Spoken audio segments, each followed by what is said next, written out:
Quando pensamos na Amazônia, a imagem que nos vem à cabeça é imediatamente uma grande floresta tropical e principalmente as ações de desmatamento que vem sendo alvo de diversas tensões ao longo da história.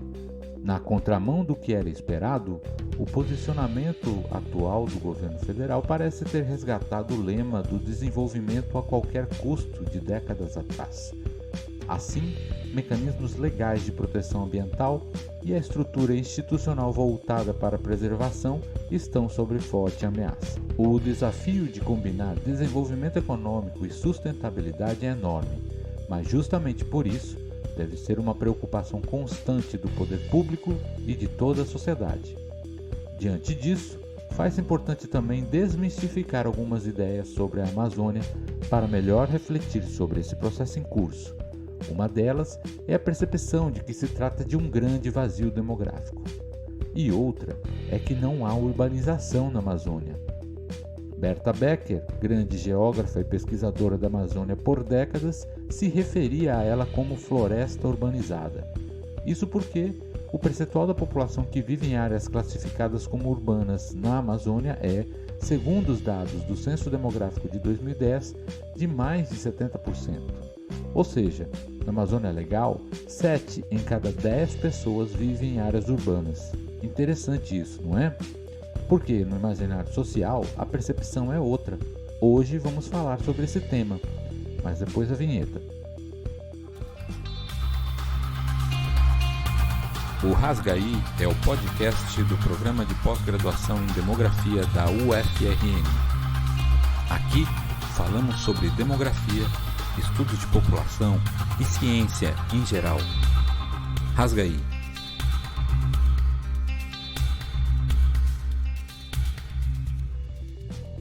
Alguns pesquisadores argumentam que o urbano na Amazônia não é tão urbano assim. Dizem que se trata de vilas rurais que não podem ser comparadas ao urbano de outras regiões do país.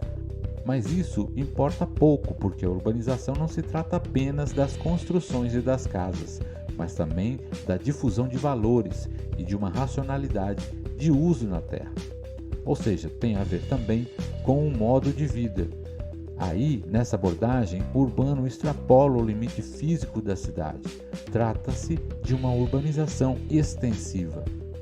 Para saber mais sobre isso, o episódio 32 do Rasgaí conversou com a Júlia Cortes, que publicou um artigo, resultado da sua tese de doutorado em demografia na Unicamp, na Revista Brasileira de Estudos Urbanos e Regionais, no volume 22, em 2020. Júlia é engenheira agrônoma e tem seu mestrado e doutorado em demografia e atualmente é pesquisadora colaboradora no Laboratório de Urbanização e Mudanças de Uso e Cobertura da Terra na Faculdade de Ciências Aplicadas da Unicamp. Seja bem-vindo ao Rasgaí, Júlia, e obrigado pela sua participação aqui conosco. Por favor, explique para a gente um pouco da motivação desse estudo e quais foram os seus objetivos. Olá, Ricardo. Olá, ouvintes. Primeiramente, eu gostaria de agradecer o convite do Programa de Pós-Graduação em Demografia da Federal do Rio Grande do Norte e eu queria aproveitar para parabenizá-los pela iniciativa do podcast. É uma satisfação poder participar hoje e contar um pouco sobre a minha pesquisa, especificamente sobre este artigo que foi publicado com coautoria do professor Álvaro D'Antona da Unicamp e do professor Ricardo Ojima da Federal do Rio Grande do Norte. Bom, antes de eu falar propriamente do artigo, eu acho que é interessante eu situar um pouco como eu cheguei nesse trabalho. Eu estudo a região da Amazônia já desde 2010, tendo como enfoque demográfico a questão do desmatamento e da mudança no uso da terra. No doutorado, que eu defendi em 2017 pelo Programa de Demografia da Unicamp, eu investiguei o ciclo de vida familiar de pequenos agricultores na região da Transamazônica e a mobilidade e distribuição populacional numa mesorregião no oeste do Pará. E foi no doutorado que ficou evidente para mim como a questão urbana ela vai se colocando central no debate sobre mudança ambiental. O efeito da transição urbana era muito claro nos meus dados primários, que foram os dados obtidos com as entrevistas realizadas com os agricultores familiares. A gente percebia isso não só pela constatação de uma rede de suporte que incorporava membros da família que residiam em áreas urbanas, mas também pelas análises estatísticas que confirmaram que a proporção de floresta na propriedade ela tende a diminuir quanto mais próxima a propriedade estiver do centro urbano. Então, a urbanização, que até então eu trabalhava de uma maneira contextual, muito mais como uma forma de apoio para interpretar e discutir os meus resultados, passou a ser o objeto de interesse da minha pesquisa. Então, para eu abordar o efeito da urbanização no desmatamento e na degradação florestal da Amazônia, eu precisava primeiro entender como que o processo de urbanização modifica as configurações demográficas dessas áreas rurais. Ou seja, qual é o impacto da urbanização para além das cidades. E aí que nasce o artigo. Nós trabalhamos com algumas análises exploratórias e evidências empíricas com o objetivo de olhar para esse tecido urbano de uma forma analítica e propor um modelo demográfico, um modelo teórico, metodológico, sobre a dinâmica da urbanização na Amazônia. E como vocês abordaram o problema de pesquisa? O desenho metodológico do trabalho ele foi todo estruturado a partir de uma revisão e uma reflexão de alguns conceitos e teorias urbanas. Isso porque as abordagens convencionais sobre a urbanização, elas tratam, do ponto de vista da mensuração, elas tratam o rural e o urbano como sendo espaços excludentes. Então, ou o indivíduo ele pertence ao rural, ou ele pertence ao urbano. Como o nosso objetivo era exatamente conseguir destacar os atributos urbanos que estão presentes ali no espaço rural, a gente tinha que construir um arcabouço teórico que desse conta de expressar esses diversos contextos urbanos. Então a gente partiu do referencial de urbanização extensiva, do professor Montemor, para descrever a urbanização como sendo um produto de racionalidade e uso da terra. Então, o urbano ele é uma combinação da morfologia material, que são os atributos físicos do espaço urbano, que são as edificações, infraestrutura, e da morfologia social, que aí já são aquelas transformações no modo de vida ligadas à concepção do urbano. Então, são valores, cotidiano. Dessa construção, a urbanização ela vai deixar de ser um fenômeno de homogeneização espacial e social, para então ser interpretada como um processo que, na verdade, ela vai desencadear diversos contextos urbanos no espaço rural. Contextos estes que estão interligados numa espécie de rede, formando um único tecido urbano, um tecido urbano dinâmico e heterogêneo. Então, quando a gente foi trabalhar as variáveis para esse estudo, a nossa ideia era buscar indicadores que pudessem ilustrar essas urbanidades e caracterizar o tecido urbano. O primeiro deles é o coeficiente de Gini. Essa é uma medida de desigualdade muito usada para discutir concentração de renda. No nosso caso em específico, a gente usou o coeficiente de Gini para representar a desigualdade nos padrões de distribuição da população. Então, considerando que o coeficiente de Gini ele varia de 0 a 1, no nosso estudo, quanto mais próximo ao zero, mais dispersa e homogênea seria a distribuição da população naquele espaço de análise. E quanto mais próximo ao valor 1, maior seria a desigualdade, ou seja, nós teríamos muitas pessoas concentradas em pequenas áreas naquele espaço de análise. O outro indicador que usamos foi o de razão de sexo, que daí já é uma medida de composição da população. Ela expressa o número de homens a cada 100 mulheres. A definição desse indicador ela foi baseada na literatura de estudos migratórios específicos de áreas de fronteira agrícola. Esses estudos eles descrevem os tipos migratórios, por sexo e por idade e reafirmam a tendência de masculinização das áreas rurais e a tendência de prevalência feminina nas áreas urbanas.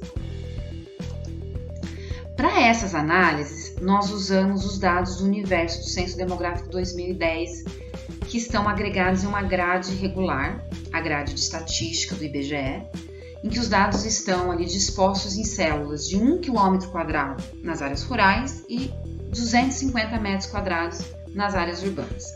Eu acho que é legal falar aqui que essa grade de estatística do IBGE ela é pública e ela está disponível, inclusive, num formato interativo para quem tiver interesse. Diante disso, quais os principais resultados que vocês encontraram?